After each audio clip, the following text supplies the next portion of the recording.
เมื่อต้นยางของท่านอายุหลายขึ้นเมื่อกรีดไปหลายปีแล้วก็จะมีปัญหาเนื่องจากว่าการดูแลบ่เพียงพอการดูแลปุ๋ยบ่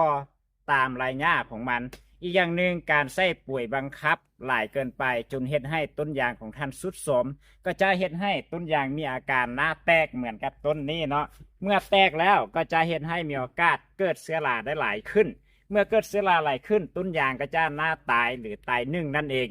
รุนๆไปก็จะเข้าไประบบรากจนเฮ็ดให้รากเน่ารากเปื่อยแล้วเฮ็ดให้ต้นยางของท่านล้มไปและก็บางต้นเนี่ยงามดีบ่มีเชื้อราบ่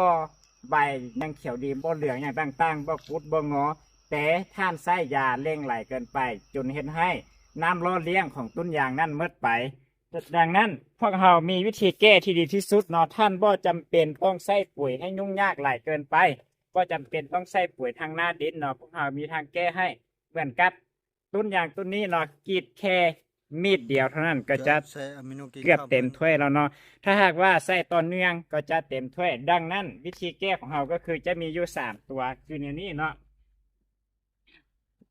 ตัวนี้จะเป็นตัวกำจัดเชื้อราโดยเฉพาะเด้อมีสารบำรุงอยู่ในตัวแต่ตัวนี้จะเป็นสูตรที่ซีดเนาะซีดแบบใดก็คือซีดทั่วลำต้นเลยก็จะไปแก้ได้พยาธิลาดำลาชมพูลาเน่าเส้นเปื่อยตามเนื้ออย่างพาราต่างๆตัวนี้จะแก้ได้เด้อแล้วก็ถ้าผู้ใดว่าเอ้ย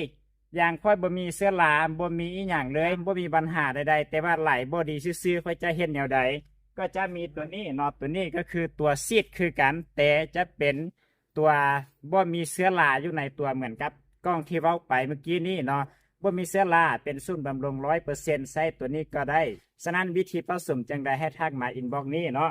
แล้วก็ตัวเลือกสุดท้ายหลายคนจะย่านในเรื่องน้ำบ่สะดวกต้นยางอยู่ถึงภูจะเฮ็ดแนวใดบ่อยากใช้ยาเร่งจะเฮ็ดแนวใดก็คือตัวนี้เนาะตัวนี้ก็จะเป็นตัวทาหน้ายางเนาะทาแบบนี้เลยเด้อตัวนี้จะเป็นสูตรบำรุง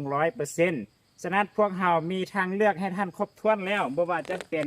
เสื้อลาบ่ว่าจะเป็นตัวซีดบ่ว่าจะเป็นตัวทาพวกเขามีให้ท่านเลือกหมดแล้วเหลือที่ท่านจะเลือกประสบการณ์ใหม่ๆหรือบ่